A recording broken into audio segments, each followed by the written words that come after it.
मंत्रिमंडल के मेरे सहयोगी डॉक्टर जितेंद्र सिंह जी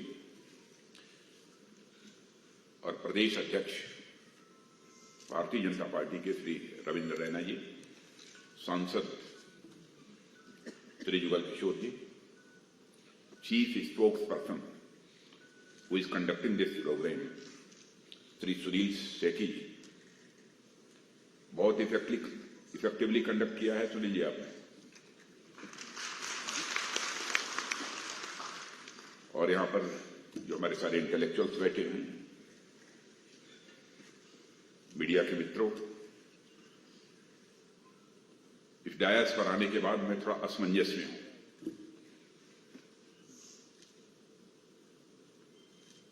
पहले मैंने देखा कि शायद सेवा और सुशासन पर चर्चा करने के लिए यहां पर आप सबको आमंत्रित किया गया है, लेकिन मेरी तैयारी तो इंटरनल और एक्सटर्नल सिक्योरिटी को लेकर, क्या बोलूं, कहां से मैं प्रारंभ करूं, इस कारण हमारे समक्ष एक असमंजस की स्थिति है। लेकिन सेवा सुशासन के बारे में भी कुछ बातें आपके सामने रखूंगा। इंटरनल और एक्सटर्नल सिक्योरिटी के बारे में जो प्रेजेंटेशन आप लोगों के सामने था वो बहुत ही कॉम्प्रिहेंसिव है, इसलिए बहुत ज्यादा डिटेल में जाकर कुछ बतलाने की आवश्यकता नहीं है।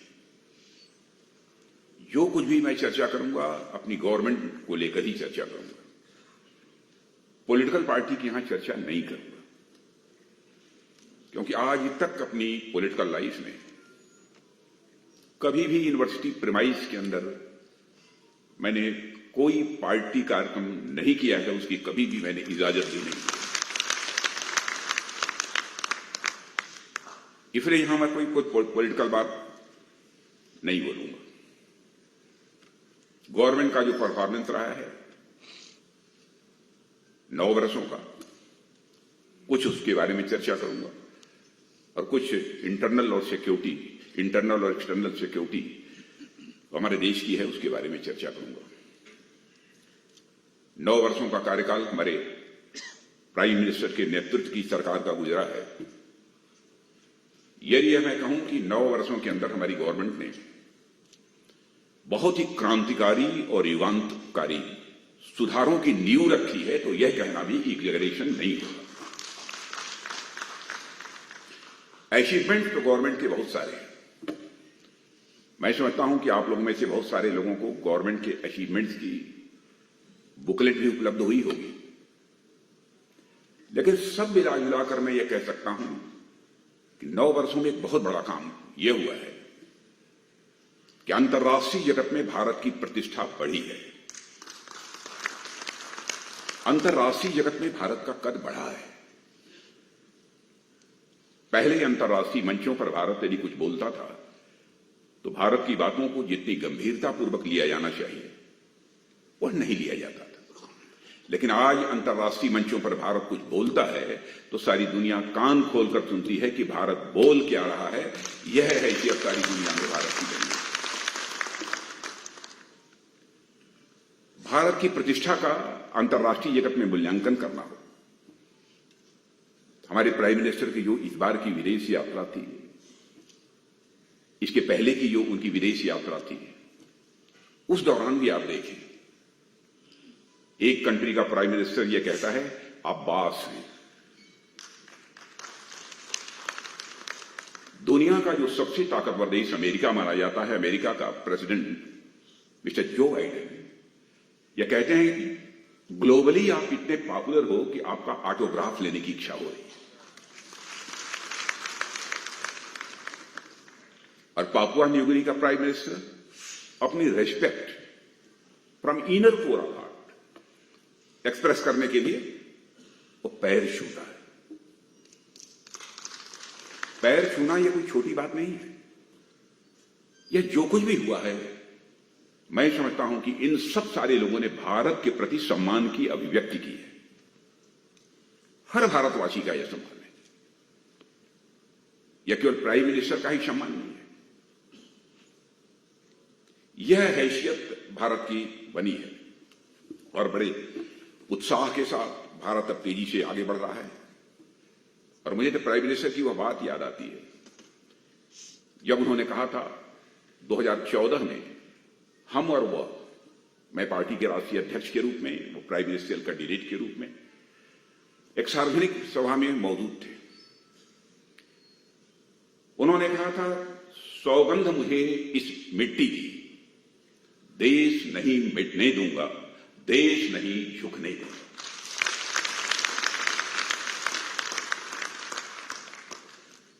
यदि मैं कहूं कि हमारे प्राइम मिनिस्टर ने जो कुछ भी उस समय सौगंध ली थी, कसम खाई थी, उसको लेटर एंड स्पिरिट में उसका निर्वाह किया है, तो यह कहना भी एग्जैजरेशन नहीं होगा।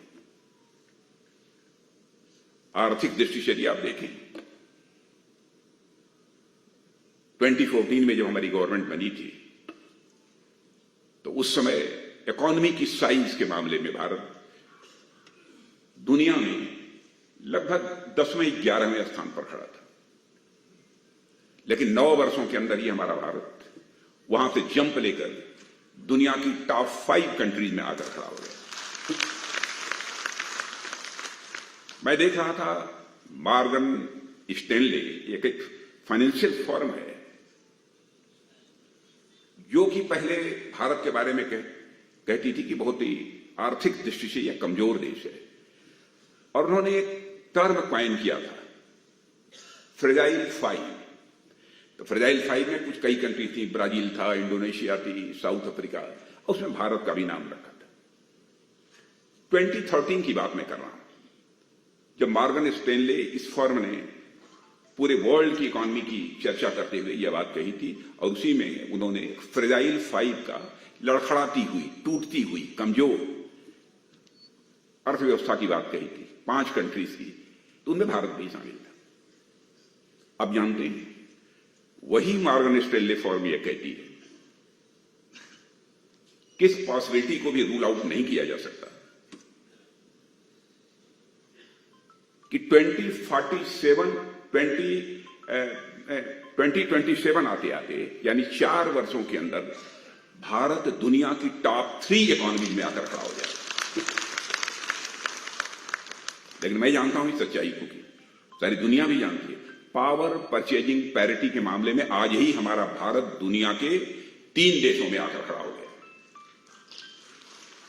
पावर परचेजिंग पैरिटी के मामले में यह हैसियत सारी दुनिया में भारत की बनी है। अब एक घटना, रूस और यूक्रेन के युद्ध चल रहा है। इस यूक्रेनियन क्राइसिस के दौरान हमारे बहुत सारे बच्चे जो वहां पर फंसे हुए थे यूक्रेन में, उनके गार्जियंस यहां बराबर गवर्नमेंट से डिमांड कर रहे थे, चाहे जैसे भी हो, यूक्रेन से हमारे बच्चों को आप बाहर निकालो। असमंजस की स्थिति थी, लेकिन एक स्ट्रांग विल पावर होने के कारण हमारे प्राइम मिनिस्टर ने चटपट फैसला किया और टेलीफोन उठाकर सीधे रूस के प्रेसिडेंट मिस्टर पुतिन से बात की, अमेरिका के राष्ट्रपति मिस्टर जो बाइडेन से बात की, और यूक्रेन के राष्ट्रपति मिस्टर जेलेंस्की से बात की। और आप सबको जानकारी है कि 4.5 घंटे के लिए युद्ध रुक गया और हम अपने हजारों बच्चों को लेकर जो है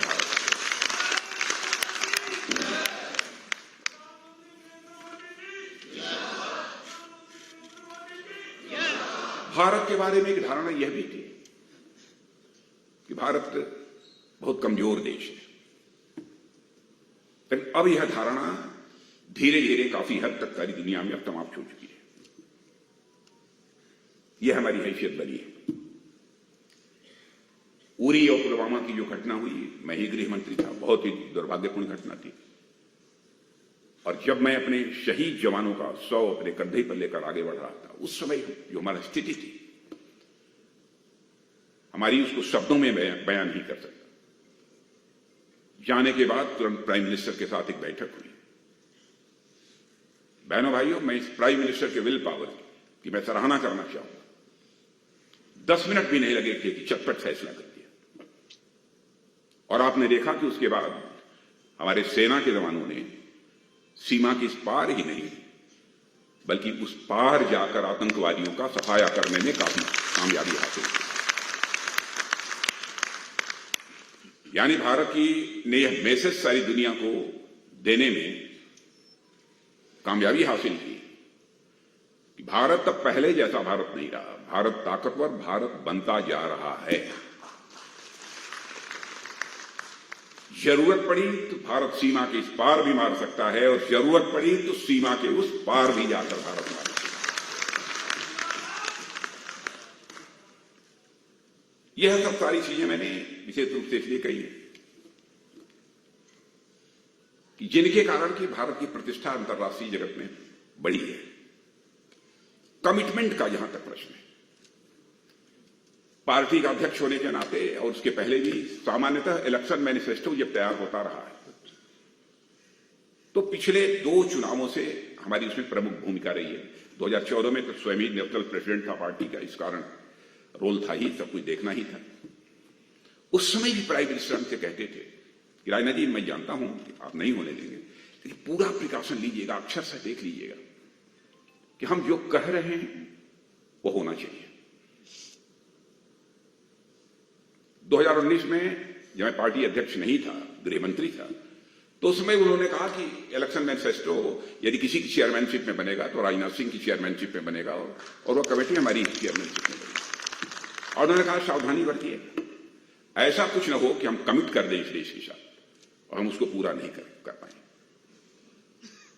और यह बात मैं समझ रहा था कि ये क्यों कह रहे हैं, क्योंकि इस सच्चाई को कोई नकार नहीं सकता।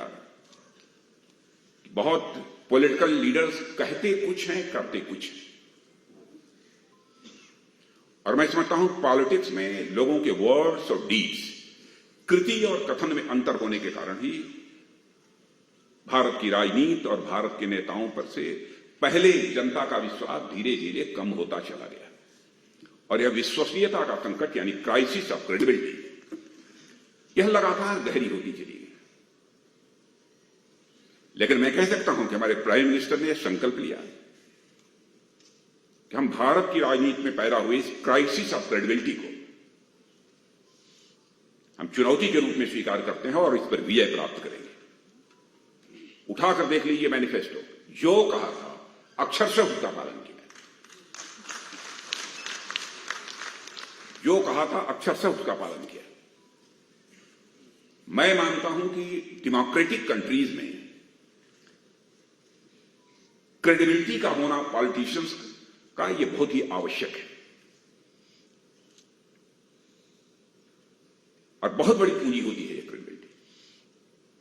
तो उसको भी स्टैब्लिश करने में हम लोगों ने काफी हद तक एक बड़ी कामयाबी हासिल की है। करप्शन की बात मैं करता हूं। प्राइम मिनिस्टर ने कहा था कि न मैं खाऊंगा और न खाने दूंगा। तो लोगों ने कहा क्या कह रहे हैं, न खाऊंगा न खाने दूंगा। सच्चाई यह है कि मुझे भी पहले समझ में नहीं आ रहा था कि ठीक है आप खाएंगे नहीं, मान लिया, खाने नहीं देंगे यानी भ्रष्टाचार पर आप अंकुश कैसे लगा देंगे? मेरे सामने भी असमंजस की स्थिति, मैं सोच नहीं पा रहा। वो प्रधानमंत्री बन चुके थे, महीने 1.5 महीने की बात है, मैं गृह मंत्री के रूप में, हम दोनों लोग बैठे थे और एक मीटिंग उन्होंने आमंत्रित की थी, उसमें मुझे भी बुलाया था। उसमें प्रधानमंत्री जनधन योजना के अंतर्गत सभी के अकाउंट्स खोलने की बात हो रही थी। तो मैं बैठक समाप्त होने के बाद मैंने कहा कि ये बताइए मोदी जी कि इतनी जल्दी सब अकाउंट्स खुल जाएंगे लोगों के? उनका खुलेंगे। मैंने कहा इसका पर्पज क्या है? कह राजनाथ जी आगे देखिए।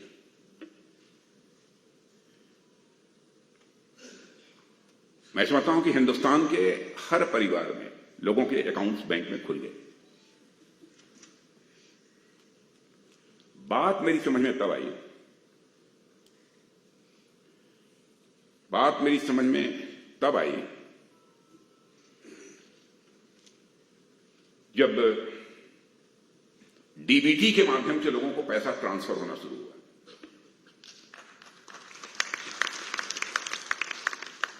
और मुझे बात राजीव गांधी जी की याद आई। राजीव गांधी जी हमारे देश के प्रधानमंत्री थे। उन्होंने कहा कि मैं क्या करूं, मैं 100 पैसा ऊपर से भेजता हूं, बामुश्किल 15 पैसा नीचे तक लोगों के पास पहुंच पाता। यह प्रकार से लाचारी व्यक्त की थी। मैं प्रधानमंत्री राजीव गांधी की आलोचना नहीं कर रहा हूं, और सामान्यतः राजनीतिक क्षेत्र में काम करते हुए मुझे आपने कभी नहीं सुना होगा मैंने किसी प्रधानमंत्री को क्रिटिसाइज किया।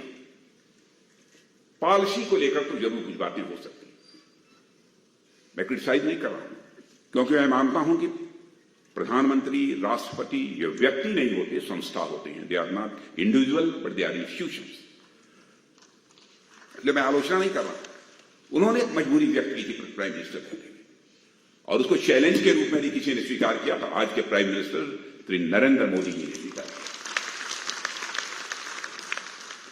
आज यदि 100 पैसा बैंकों से चलता है, 100 का 100 पैसा लोगों की जेब में पहुंच रहा है। करप्शन केवल भाषण देकर न तो मिनिमाइज किया जा सकता है, रूट आउट करना तो बहुत बड़ी बात है। मैं यह दावा नहीं कर रहा हूं कि करप्शन को हमने रूट आउट कर दिया, ये कोई नहीं कर सकता। पता नहीं सतयुग में रहा होगा कि नहीं रहा होगा, मैं नहीं जानता। लेकिन करप्शन को भाषण देकर मिनिमाइज नहीं किया जा सकता। करप्शन को यदि मिनिमाइज किया जा सकता है तो सिस्टम में बदलाव लाकर ही मिनिमाइज किया जा सकता है, और इस काम को भी हमारे प्रधानमंत्री ने प्रारंभ किया है। और 9 वर्षों में बहुत सारे काम किए हैं। उन सब सारे कामों की बहुत डिटेल में जाकर चर्चा करने की जरूरत नहीं है। कितने एम्स बनवाए हैं, 22 एम्स हो गए। कहां पहले कितने, एक एम्स था ना, 22 एम्स हो गए, 225 मेडिकल कॉलेज हो गए। प्राइम मिनिस्टर ये कहते हैं कि मैं तो चाहता हूं कि यदि छोटा जिला हो तो उसकी बात छोड़ दीजिए, नहीं तो लगभग अधिकांश जिलों में, जितने बड़े जिले, कम से कम एक मेडिकल कॉलेज वहां जरूर होना चाहिए। ऐसे 225 मेडिकल कॉलेज खुल गए। मेट्रो सेवाओं का जहां तक प्रश्न है, बहुत सारी हो गई। एक बहुत बड़ी बात हुई है नौजवानों के अंदर, एक सेंस ऑफ कॉन्फिडेंस, एक विश्वास का भाव जो पैदा हुआ है, और साथ ही साथ एक जिसे कहते हैं ना, कुछ नया करने की, कुछ नया कर कुछ निकालने की एक जो ललक होती है मन के अंदर, वह नौजवानों के अंदर पैदा हुई है। एक आत्मविश्वास पैदा हुआ है। जहां तक मेरी जानकारी है, 2014 के पहले इस देश में बामुश्किल स्टार्टअप्स 400, 500, 600 के आसपास हुआ करते थे। आज हमारे देश में नौजवानों ने एक करिश्मा किया है कि स्टार्टअप्स का नंबर अप्रॉक्सिमेटली 1 लाख तक पहुंच गया है। 1 लाख, 400, 500 और कहां 1 लाख। और यूनिकॉर्न्स का वो भी अप्रॉक्सिमेटली 100 है। बीच में तो 107 हो गया था, लेकिन वो 2, 3, 4 ये नंबर घटता बढ़ता रहता है। यह उनकी संख्या हो गई है। एक्सपोर्ट हो, इंपोर्ट हो, हर में भारत को एक अच्छी खासी कामयाबी हासिल हुई है। मैं यहां पर डिफेंस की भी मैं चर्चा कर देना चाहता हूं कि डिफेंस के क्षेत्र में क्या हुआ है, उसकी जानकारी आपको प्रेजेंटेशन के माध्यम से मिल ही गई है, और डॉक्टर जितेंद्र सिंह जी ने भी कुछ बातें आप सबके सामने रखी हैं। लेकिन प्रारंभ से ही हमारे प्राइम मिनिस्टर का कहना था कि हमको सेल्फ रिलायंस, आत्मनिर्भरता हासिल करने की जरूरत है। हम बराबर तोप हों, गोले हों, एमिनिशंस हों, जो कुछ भी हों, मिसाइल्स, हर चीज बाहर से ही बराबर इंपोर्ट करते रहेंगे। आज ये नहीं कह रहा हूं कि अब हमने इंपोर्ट करना बंद कर दिया है। आज हमारी आवश्यकता है हम अपनी डिफेंस प्रिपेयर्डनेस किसी भी सूरत में कमजोर नहीं होने देंगे। जरूरत है तो थोड़ा करेंगे, कर रहे हैं, लेकिन इन सब सारे डिफेंस आइटम्स की मैन्युफैक्चरिंग भी हम भारत में प्रारंभ कर चुके हैं और उसको लगातार आगे बढ़ा रहे हैं।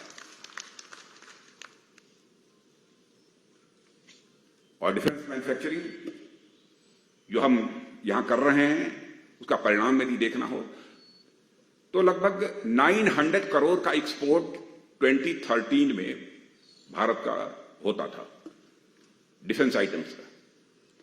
आज वह एक्सपोर्ट बढ़कर 16,000 पहुंच गया है। और मैं समझता हूं कि कुछ ही महीनों के अंदर वह 20,000 करोड़ क्रॉस करेगा, जो अब तक की बातचीत हुई है। इस क्षेत्र में भी सरकार ने काफी काम किया है और कुछ मेजर डिसीजंस भी हम लोगों ने डिफेंस के क्षेत्र में लिए हैं, जिसके कारण इस प्रकार की स्थिति पैदा हुई है। और आपने देखा होगा कि हमारा प्राइम मिनिस्टर का बराबर जोर रहा है कि मेक इन इंडिया, भारत में बनाओ, और मेक फॉरवर्ड, और सारी दुनिया के लिए बनाए। इसी लक्ष्य को सामने रखकर हम लोग लगातार अपने कदम आगे बढ़ा रहे हैं। जहां तक सिक्योरिटी का प्रश्न है, सिक्योरिटी के फ्रंट पर भी गवर्नमेंट ने बहुत कुछ किया है। हमारे लिए राष्ट्रीय सुरक्षा की दृष्टि से 4 डायरेक्टिव प्रिंसिपल्स हैं, नीति निर्देशक तत्व तो हम जिसे कहते हैं। जब हम भारत की राष्ट्रीय सुरक्षा की बात करते हैं मित्रों, तो सबसे पहले बात सीमाओं की सुरक्षा की आती है, क्योंकि यदि सीमाएं सुरक्षित नहीं होंगी तो हमारा राष्ट्र भी किसी भी सूरत में सुरक्षित नहीं होगा।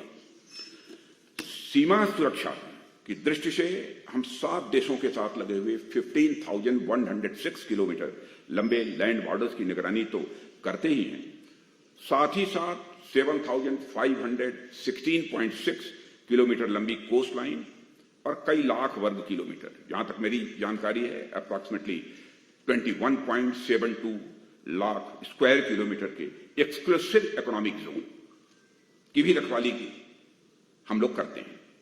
पिछले लगभग 75 ईयर्स में लैंड और मैरीटाइम बाउंड्रीज पर हमें बहुत सारी चुनौतियों का सामना करना पड़ा है, मगर हमारी सेनाओं और सुरक्षा बलों ने मिलकर उस चुनौती का डटकर सामना किया है और उस पर विजय प्राप्त की है। साथियों, जब से हमारा यह भारत आजाद हुआ है, कई भारत विरोधी ताकतों की यह लगातार कोशिश रही है कि या तो सीमाओं पर या फिर सीमाओं के रास्ते से भारत के भीतर अस्थिरता का माहौल पैदा किया जाए। पाकिस्तान की जमीन से इसके लिए बड़े पैमाने पर लगातार कोशिश की गई है। आप लोग पड़ोसी हैं, अच्छी तरह जानते होंगे। और पाकिस्तान की तरफ से भारत को चोट पहुंचाने की कितनी बार और कैसी कैसी नापाक कोशिशें हुई हैं, इस पर मैं बहुत विस्तार में नहीं जाना चाहूंगा। मैं यह कहना चाहता हूं कि सीमा पार से प्रायोजित जो आतंकवाद है, आतंकवाद ने इस देश में हजारों निर्दोष नागरिकों की जानें दी हैं। दुर्भाग्य से आतंकवाद को प्रायोजित करने वाली ताकतों को सही जवाब देने में देरी हुई। देरी ही नहीं बल्कि यूपीए सरकार के बारे में कहूं कि जितना इफेक्टिव स्टेप लेने चाहिए थे हो नहीं पाया, और पाकिस्तान को ही आतंकवाद से प्रभावित देश मानने की हम लोगों ने एक बार गलती कर दी थी कि पाकिस्तान भी आतंकवाद से यह प्रभावित देश है। प्रधानमंत्री नरेंद्र मोदी के नेतृत्व में हमारी सरकार ने आतंकवाद के खिलाफ प्रभावी कार्रवाई प्रारंभ की, इसकी जानकारी है आपको। और पहली बार देश ही नहीं, दुनिया ने जाना कि जीरो टॉलरेंस अगेंस्ट टेररिज्म का मतलब क्या होता है, यह दुनिया ने समझा। और आतंकवाद के खिलाफ हमारी सरकार ने, जैसा हमने बताया कि उरी और पुलवामा की घटना हुई, उसके बाद क्या किया, भारत और विशेष रूप से जम्मू कश्मीर ने लंबे समय तक आतंकवाद का दंश झेला है। और यहां के लोग इस बात को भी अच्छी तरह जानते हैं कि आतंकवाद का जहर समाज को कैसे जड़ों से खोखला कर देता है। आतंकवाद का पूरा नेटवर्क यहां जम्मू और कश्मीर में दशकों से काम कर रहा था। आज उस नेटवर्क को काफी हद तक कमजोर करके उसके खिलाफ सख्त कार्रवाई की गई है।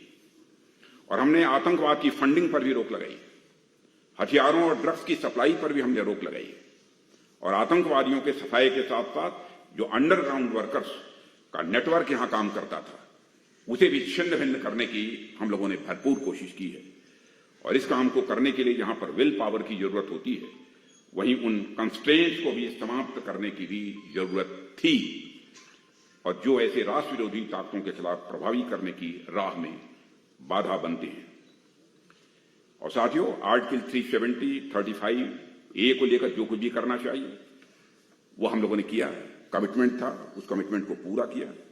और हमने इस धारा 370 को समाप्त कर दिया और दशकों में जो नाइंसाफ जम्मू और कश्मीर की जनता के साथ हो रही थी, नाइंसाफी, उनके साथ हम लोगों ने इंसाफ किया है। और मैं इसे जम्मू कश्मीर की जनता के साथ ही इंसाफ नहीं मानता हूं, बल्कि भारत देश के साथ इंसाफ मानता हूं, क्योंकि धारा 370 के तहत जो जम्मू कश्मीर को स्पेशल स्टेटस प्राप्त था, उसका कोई लाभ होता तब तो बात समझ में आती, लेकिन कोई लाभ भी नहीं हो रहा था, इसलिए हमको समाप्त करना पड़ा। आतंकवाद को स्टेट पॉलिसी की तरह इस्तेमाल करने वाले देशों को यह अच्छी तरह से समझना होगा कि यह खेल अब लंबा नहीं चलने वाला है। आतंकवाद के खिलाफ आज दुनिया के अधिकांश बड़े देश एक मत हो चुके हैं और एक मन हो चुके हैं। एक समय था जब दुनिया का सबसे ताकतवर देश अमेरिका आतंकवाद को एक पॉलिटिकल वेपन की तरह देखता था, पर 9/11 की घटना के बाद उसका नजरिया बदला और अमेरिका यह मानता है कि आतंकवाद मानवता के खिलाफ एक वैश्विक अपराध है और terrorism is a global crime against humanity. अब अमेरिका भी यह बोलता है, यहां तक कि मुस्लिम देशों में भी यह नजरिया बन चुका है कि टेररिज्म इज अनएक्सेप्टेबल। यानी भारत जो बात कई सालों से कह रहा था, वही बात अब लगभग पूरी दुनिया मानने लगी है। अभी प्रधानमंत्री मोदी जी ने अमेरिकी राष्ट्रपति मिस्टर जो बाइडेन के साथ एक ज्वाइंट स्टेटमेंट जारी किया है, शायद समाचार पत्रों में आपने उसे देखा होगा, और उसे पढ़ने पर साफ पता चलता है कि आज भारत ने आतंकवाद के मुद्दे पर कैसे अमेरिका सहित पूरे विश्व की मानसिकता को बदलने में कामयाबी हासिल की है। पूरे विश्व की मानसिकता आप उठाकर पास हिस्ट्री देख लीजिए बहुत सारे देशों की, कि आतंकवाद के मुद्दे पर उनकी क्या अप्रोच रही है। इस ज्वाइंट स्टेटमेंट में एक बात साफ हो गई है कि यूएन लिस्टेड टेरर ऑर्गेनाइजेशंस, जिनमें लश्कर-ए-तोयबा, जैश-ए-मोहम्मद, हिजबुल मुजाहिदीन शामिल हैं, उनके खिलाफ कंसर्टेड एक्शन होना चाहिए। यह अमेरिका और इंडिया के बीच का जो ज्वाइंट स्टेटमेंट है, उसमें यह बात कही गई। और इस ज्वाइंट स्टेटमेंट में यह भी कहा गया है कि पाकिस्तान अपने यहां होने वाली हर आतंकी कार्रवाई पर लगाम लगाए और अपनी जमीन का इस्तेमाल, यह अमेरिका भी बोल रहा है, ध्यान दीजिएगा जो लोग पास हिस्ट्री जानते होंगे, और अपनी जमीन का इस्तेमाल इसके लिए किसी भी सूरत में न होने दे। साथ ही 26/11 और पठानकोट के हमलों के दोषियों पर कार्रवाई करे। पहली बार यह स्टेटमेंट आया। इसी तरह टेरर फंडिंग को समाप्त करने पर भी ज्वाइंट स्टेटमेंट में बात की गई है। यह छोटी कामयाबी नहीं है, क्योंकि इससे सिद्ध हो गया है कि भारत जो कुछ भी पाकिस्तान प्रायोजित आतंकवाद को खत्म करने के लिए कर रहा है, वह सही दिशा में जा रहा है। साथियों, स्वाभाविक है कि पाकिस्तान के हुक्मरानों को इस ज्वाइंट स्टेटमेंट से मिर्ची लगेगी। उनकी तरफ से फिर से वही रटा रटाया बयान आया है कि भारत दुनिया का कश्मीर से ध्यान हटा रहा है। हम मान गए इस बात को। काफी हद तक कश्मीर के मुद्दे से दुनिया का ध्यान हटाने में कामयाबी हमने हासिल की है। मैं पाकिस्तान की सरकार को भी स्पष्ट बतलाना चाहता हूं कि कश्मीर की रट लगाकर कुछ हासिल नहीं होगा। अपना घर संभालिए और जिस तरीके के हालात वहां हैं उसमें कुछ भी जाए तो ऐसा आश्चर्य आपको नहीं होना चाहिए। साथियों, जम्मू और कश्मीर का एक बड़ा हिस्सा, जिसे कि पाक ऑक्युपाइड कश्मीर के रूप में हम जानते हैं, वहां के लोग देख रहे हैं कि इस तरफ लोग अमन और चैन के साथ अपनी जिंदगी बिता रहे हैं, यानी भारत में, और वहां जब पाकिस्तान की सरकार के द्वारा जब उन पर जुल्म किया जाता है, नाइंसाफी की जाती है, तो उन्हें तकलीफ होती है। मैं पाक ऑक्युपाइड कश्मीर के लोगों की बात में कर रहा हूं। पीओके पर सिर्फ गैर कानूनी कब्जा कर लेने से पाकिस्तान की कोई लोकस स्टैंडाई नहीं बनती है। भारत की संसद में पीओके को लेकर एक सर्वसम्मत प्रस्ताव पारित है, तो वह भारत का ही हिस्सा था, है और आगे भी हम मानते हैं। और इस मंशा को एक नहीं, कम से कम 3 प्रस्ताव संसद में इस मंशा को लेकर पारित किए जा चुके हैं। साथियों, हमारा अब तो आप ये देख रहे हैं कि पीओके में क्या हो रहा है। मैंने एक बार कहा था कि मुझे लगता है कि बहुत ज्यादा हमको कुछ करने की जरूरत नहीं पड़ेगी। पाक ऑक्युपाइड कश्मीर के लोगों पर जो जुल्म ढाया जा रहा है, वहीं से यह डिमांड उठेगी कि हमको भारत में अपने को मर्ज करना है। और आपने देखा होगा टेलीविजन के पर्दे पर कई बार वहां के लोग स्लोगन, नारे लगा रहे हैं कि हमको भारत में मर्ज करो। यह कोई छोटी बात नहीं है। साथियों, हमारा दूसरा पड़ोसी देश चीन है। चीन के साथ भी कई बार कुछ मुद्दों को लेकर मतभेद हो जाता है, मगर सच है कि लंबे समय से चीन के साथ सीमा को लेकर एक पर्सनल डिफरेंस है ही। और इसके बावजूद कुछ ऐसे समझौते हैं, कुछ ऐसे प्रोटोकॉल्स हैं जिनका पालन करते हुए दोनों देशों की सेनाएं पेट्रोलिंग करती हैं। यह समझौते नरसिम्हा राव जी के समय में, अटल जी के समय में और डॉक्टर मनमोहन सिंह जी के समय में दोनों देशों की सहमति के आधार पर भी हुए हैं। 2020 में पूर्वी लद्दाख में जो विवाद हुआ था, उसका कारण था कि चीन की सेनाओं ने एग्रीड प्रोटोकॉल्स को नजरअंदाज किया था। चीनी सेना पीएलए ने यूनिलेटरल तरीके से एलएसी पर कुछ बदलाव करने का प्रयास किया, जिसे हमारे बहादुर सैनिकों ने उसे विफल कर दिया। गलवान की उस घटना का भी मैं जिक्र करना चाहूंगा कि उस घटना को 3 वर्ष गुजर चुके हैं, मगर जिस शौर्य पराक्रम के साथ साथ संयम का परिचय भी हमारी भारतीय सेना ने दिया है, वह देश कभी भूल नहीं सकता। बहनों भाइयों, मैं देश का रक्षा मंत्री होने के नाते आने वाली पीढ़ियां भी हमारे जाबाज सैनिकों पर गर्व करेंगे। दूर दराज बैठे हुए लोगों को इसका अंदाज नहीं लग पाता। बराबर डे टू डे की रिपोर्टिंग मुझे होती थी। मैं जानता हूं किन परिस्थितियों में हमारे नौजवान लड़ते हैं, कितनी बहादुरी के साथ लड़ते हैं, कितनी हिम्मत के साथ लड़ते हैं। बहुत सारी बातें हैं, लेकिन सार्वजनिक रूप से उनकी चर्चा भी मैं नहीं कर सकता। मगर इतना मैं जरूर कहूंगा कि जब भी गलवान का इतिहास लिखा जाएगा, तब पूरा देश हमारे सेना के जवानों के शौर्य और पराक्रम पर गर्व करेगा। मेरे बहनों भाई, यह बात मैं पूरे विश्वास के साथ आपके सामने कहना चाहता हूं। और मुझे तकलीफ तब होती है जब सरकार को कटघरे में खड़ा करने के प्रयास में हमारे देश के सैनिकों के पराक्रम पर भी प्रश्न चिन्ह लगा दिया जाता है। नहीं होना चाहिए। भारतीय सेनाओं की प्रतिष्ठा, उनकी बहादुरी और उनकी निष्ठा पर भारतवासियों को नाज है। रहा सवाल चीन के कब्जे का, तो मैं यहां फिर से दोहराना चाहूंगा, 2013 के बाद एलएसी से सटी भारतीय सीमा पर बराबर कुछ न कुछ हरकतें होती रही हैं, इसमें कोई हर्ज नहीं है। लेकिन बहुत बड़ा कब्जा हमारी गवर्नमेंट आने के बाद हो गया हो, बहुत बड़ा बदलाव कोई हो गया है, इसे मैं खारिज करता हूं। भारत और चीन के बीच सीमा के विवाद का हल बातचीत के रास्ते और शांतिपूर्ण तरीके से हो, हम ये चाहते हैं। मिलिट्री और डिप्लोमेटिक लेवल पर बातचीत इस समय चल ही रही है।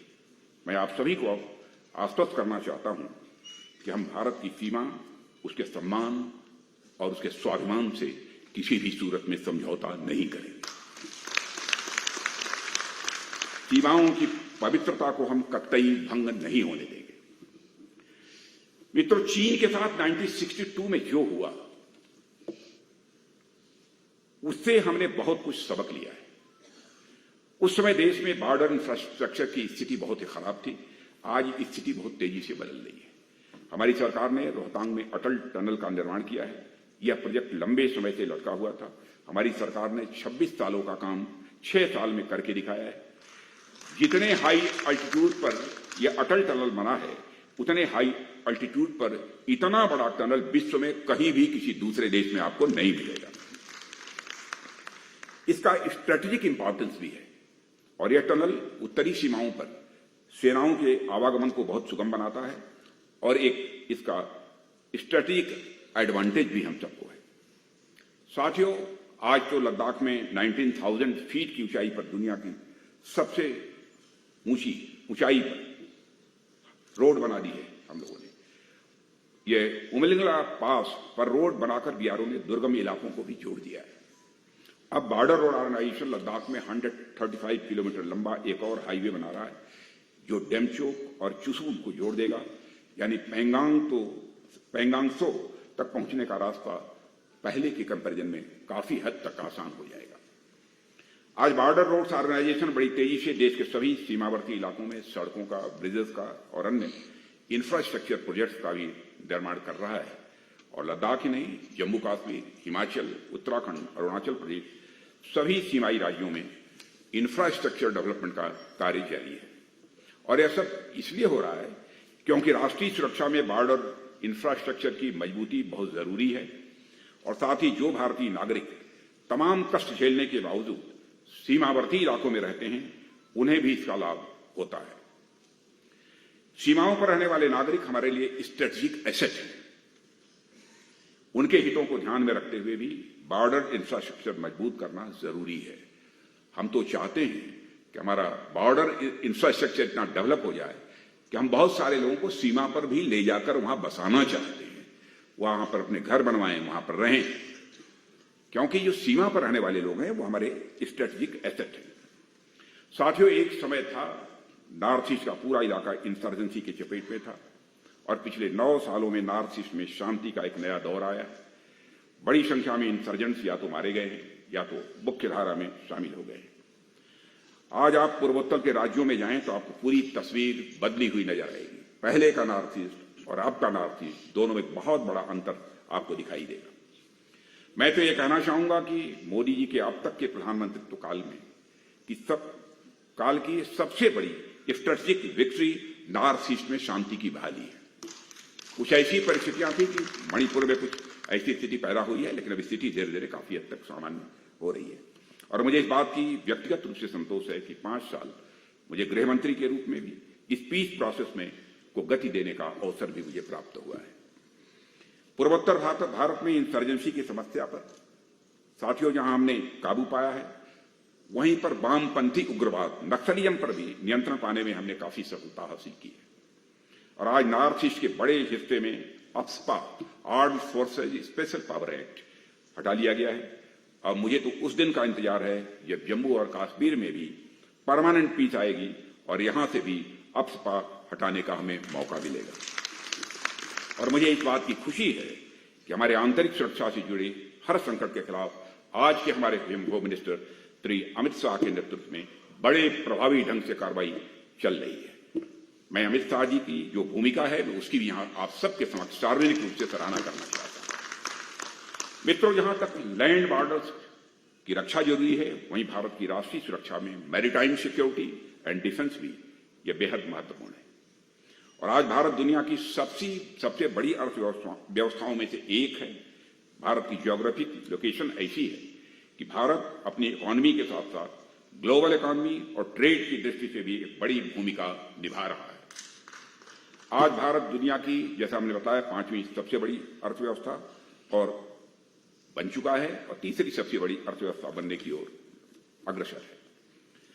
मैरीटाइम सिक्योरिटी और कोऑपरेशन को बढ़ाने के लिए भारत ने एक स्ट्रेटेजिक विजन की भी संकल्पना की है, जिसे हम security and growth for all in the region यानी सागर के नाम से जानते हैं।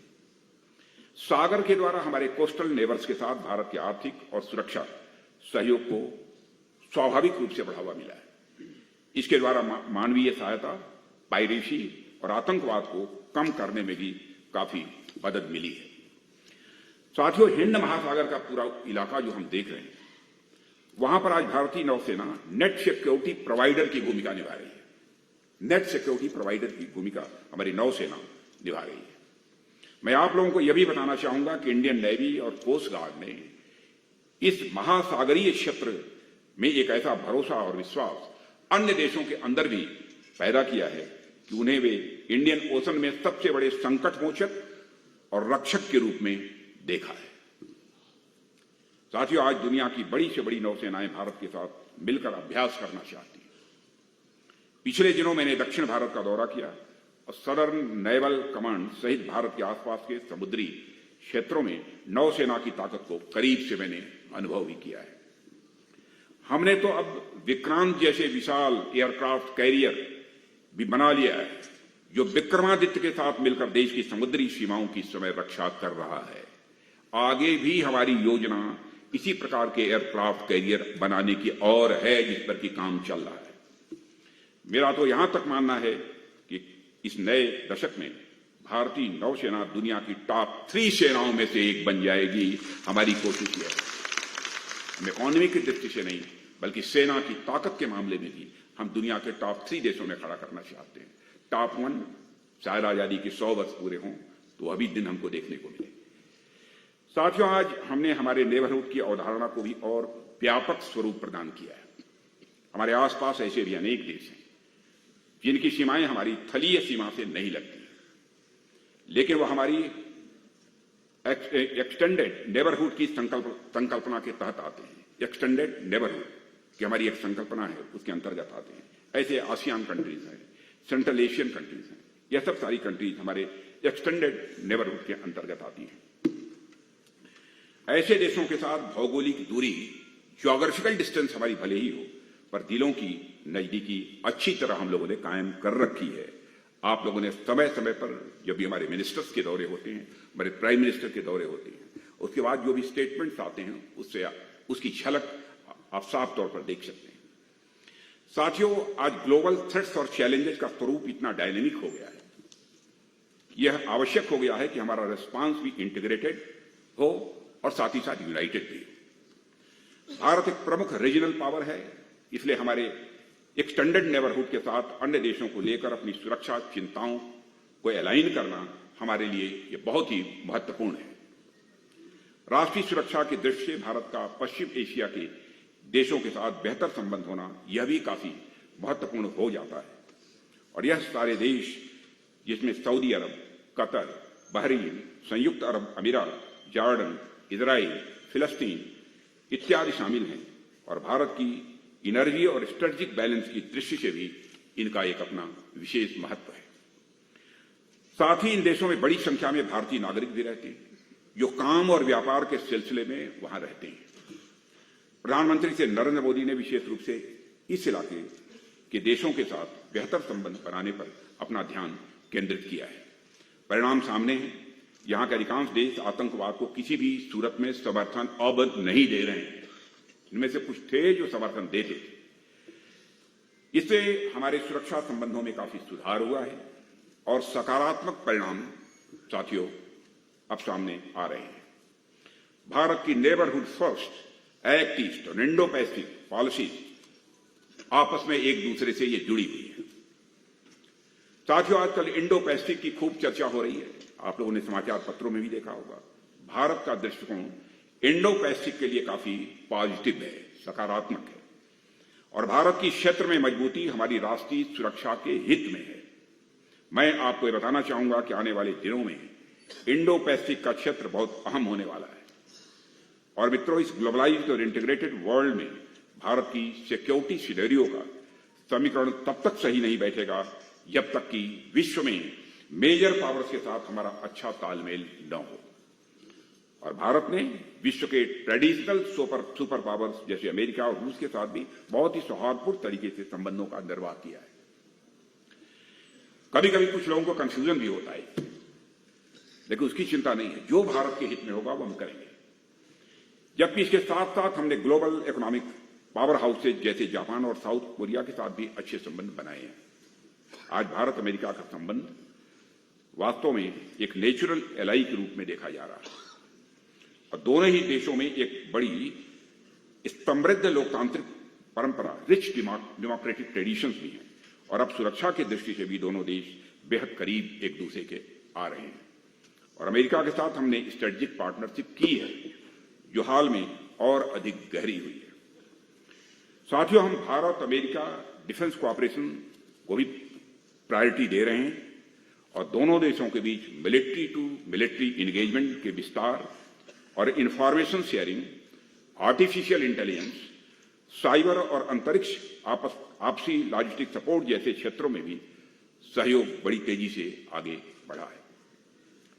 आज भारत अमेरिका रक्षा सहयोग एक नए युग में प्रवेश कर चुका है।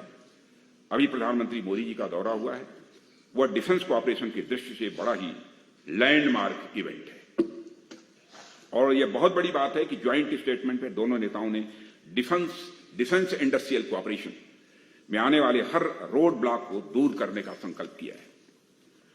और साथियों, अमेरिकी एरोस्पेस कंपनी GE और भारत की HAL के बीच एयरक्राफ्ट इंजन बनाने का जो समझौता हुआ है, उससे भारत जेट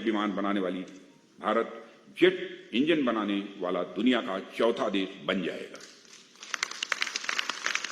अब तेजस विमानों में मेक इन इंडिया इंजन लगेंगे, मेक इन इंडिया इंजन लगेंगे।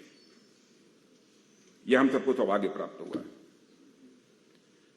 साथियों, भारत अमेरिका दोस्ती को बढ़ाने के लिए MQ-9B ड्रोन खरीदने का भी एक समझौता हुआ है, जो भारत में ही असेंबल होंगे।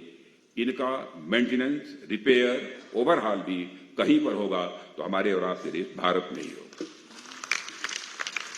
कुछ लोगों ने लेकर इसको कुछ विवाद खड़ा करने की कोशिश की है, लेकिन मैं साफ कर देना चाहता हूं, उन्हें कहीं कुछ मिलेगा नहीं। DHA ने इस पर अपनी सहमति दी और अमेरिका में समझौता हुआ है। MOD इसका प्रोक्योरमेंट करते समय इसका एक्विजिशन कास्ट कंपेयर करेगी। हम देखेंगे कि जनरल एटॉमिक अन्य देशों में किस दाम पर, किस कीमत पर लोगों को दे रहा है। प्रोक्योरमेंट के जो भी स्टैब्लिश्ड प्रोसीजर हैं, उन सारे स्टैब्लिश्ड प्रोसीजर को फॉलो करते हुए ही इसे लिया जाएगा। मित्रों, राष्ट्रीय सुरक्षा की दृष्टि से भारत की सेनाएं सरहदों और सागर तक की सुरक्षा करने में पूरी तरह से सक्षम है। सरकार की तरफ से उन्हें पूरा सपोर्ट और इंकरेजमेंट है। मॉडर्न टेक्नोलॉजी और वेपनरी के साथ उनको लैस करना यह हमारी प्रायोरिटी है, ताकि भारत की सेनाएं दुनिया की मॉडर्न आर्मीज की फ्रंट लाइन में गिनी जाए। यह हमारी दिली ख्वाहिश ही है।